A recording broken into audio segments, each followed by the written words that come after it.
Hello বন্ধুরা, কেমন আছো? আশা করছি সবাই ভালো আছো। প্রতিদিনের মতো আজকে তোমাদের বানিয়ে দেখাবো মজার একটা রেসিপি। বিশেষ করে বাচ্চারা এটা ভীষণই পছন্দ করবে, আর বাচ্চাদের টিফিন বক্সে এটা তোমরা বানিয়ে দিতে পারো। আশা করছি ভিডিওটা তোমাদের সবার ভালো লাগবে। ভালো লেগে থাকলে লাইক, কমেন্ট, শেয়ার করবে, চ্যানেলটাকে সাবস্ক্রাইব করবে। নাস্তা বানানোর জন্য আমি নিয়েছি 1 বাটি পরিমাণে ময়দা, স্বাদমতো লবণ আর 2 চামচ পরিমাণে সাদা তেল দিয়ে ভালোভাবে মাখিয়ে নিতে হবে। হাত দিয়ে একটু ঘষে মেখে নেওয়ার পরে অল্প অল্প করে জল দিয়ে একটা ডো বানিয়ে নেব। একসঙ্গে জল দেবে না, অল্প অল্প করে জল দিয়ে মাখাতে থাকবে। ডোটা একেবারে শক্ত করে বানাবে না, এরকম নরম করে ডোটাকে বানিয়ে নেবে। ওপরে একটু তেল ব্রাশ করে ঢাকা দিয়ে রেখে দেব 10 মিনিট মতো। 10 মিনিট পর ফিরে এলাম। দেখো ডোটা পুরোপুরিভাবে সেট হয়ে গেছে। আবারও আমি 30 সেকেন্ড মতো মথে নিচ্ছি। এবার লেচিগুলো কেটে নেব। আমি 2 ভাগ করে কেটে নিচ্ছি, যেহেতু দুটো আমি নাস্তা বানাবো।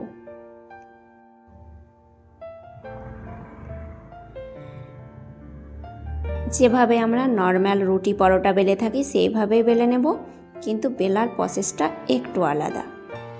ওপরে একটু ময়দা ছড়িয়ে হাতের আঙুলের মধ্যে এইভাবে লইটা করে নেব। তারপরে অল্প অল্প করে ময়দা ছড়িয়ে রুটিটা বেলে নেব।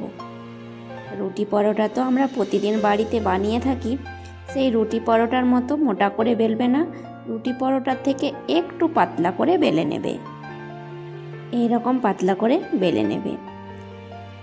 এবার নাস্তা বানানোর জন্য আমি নিয়েছি একটা ডিম, কিছু পরিমাণে সবজি কেটে নিয়েছি, পেঁয়াজ কুচি, গাজর গ্রেট করে, লঙ্কা, ধনেপাতা। এবার সমস্ত উপকরণ আমি একে একে দিয়ে দিচ্ছি, আর কোন উপকরণটা কখন দিচ্ছি অবশ্যই পরপর ফলো করো। প্রথমে পেঁয়াজ কুচিগুলো চারিপাশে দিয়ে দিলাম, মাঝখানটা কিন্তু আমি ফাঁকা রেখেছি। তারপরে গ্রেট করা গাজর দিয়ে দিচ্ছি।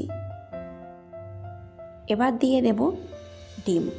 মাঝখানটাতে ডিমটা দেবে আলতোভাবে, যেন এপাশে ওপাশে ছড়িয়ে না যায়।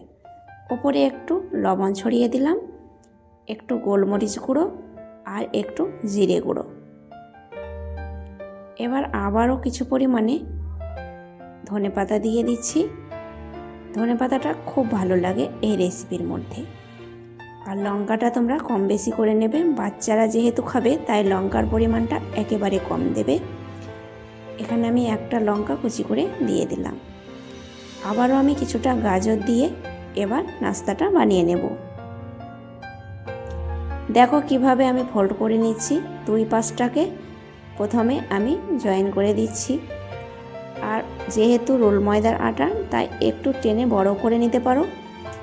এবার 2 সাইডটাকে আমি মুড়ে নিচ্ছি, যেহেতু এই নাস্তাটা হবে একদম চারকোনা আকারের। এবার সব শেষে তোমরা উপরের অংশটাকে একটু হাত দিয়ে চেপে বসিয়ে দেবে, যেন ভেজে নেওয়ার সময় খুলে না যায়। খুব সুন্দরভাবে ঝটপট রেডি হয়ে গেল নাস্তাটা।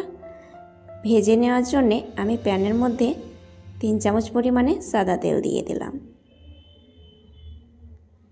তেলটাকে একটু ভালোভাবে গরম করার পরে নাস্তাটা বসিয়ে দিচ্ছি। আঁচটাকে একদম লোতে রেখে নাস্তাটা ভেজে নেব, যেহেতু নাস্তাটা পুরোপুরিভাবে যেন কুক হয়। আর এক পাশ করে দিলাম। দেখো খুব সুন্দরভাবে নাস্তাটা এক পাশ হয়েছে। আর অবশ্যই নাস্তাটা যখন এপাশ ওপাশ করবে তখন 2টো খুন্তি ব্যবহার করবে। ওপরে একটু তেল দিয়ে দিলাম, আর লক্ষ্য রাখবে তলাটা যেন না পুড়ে যায়। আবারও আমি আর এক পাশ করে দিচ্ছি। খুব সুন্দর কালার চলে এসেছে। আর নাস্তাটা ভেজে নেওয়ার সময় অবশ্যই লোতে রাখবে, কেননা ভিতরের সবজিগুলো আর ডিম যেন পুরোপুরিভাবে কুক হয়। এবার চারি সাইডটাকে আমি খুন্তি দিয়ে ভেজে নিলাম। দেখো কতটা সুন্দর হয়েছে। এইভাবে আমি পরবর্তী নাস্তাগুলো ভেজে নেব। পরপর আমি 2টো নাস্তা ভেজে নিয়েছি। আর দেখো দেখতে যতটা সুন্দর হয়েছে, খেতে আরও মজার। একটা নাস্তা আমি কেটে দেখাচ্ছি ভিতরটা কতটা সুন্দর হয়েছে। এইভাবে নাস্তা বানিয়ে বাচ্চাদের টিফিন বক্সে দিতে পারো, আবার বাচ্চাদের বায়না মেটাতেও বানিয়ে দিতে পারো। খেতে দারুণ মজার হয় যে কোনো স্পাইসি সসের সঙ্গে। আর দেখো ভিতরের সবজিগুলো পুরোপুরিভাবে কুক হয়েছে, আর ডিমটা খেতে তো দারুণ লাগবে এই নাস্তার মধ্যে।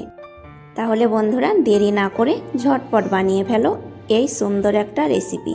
আজ এই পর্যন্তই, ধন্যবাদ।